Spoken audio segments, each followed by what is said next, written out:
Now, a local woman is facing animal cruelty charges. Jessica Schmidt is at the alert desk with a story that you're only going to see here on Fox 19.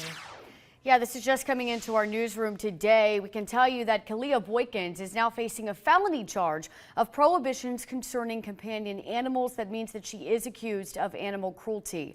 We do want to warn you that some of the details in this case may be disturbing. Investigators believe Boykins of Elmwood beat and punched a dog on June 6th. They say dispatchers got a call about it, which led to them as the wardens opening an investigation.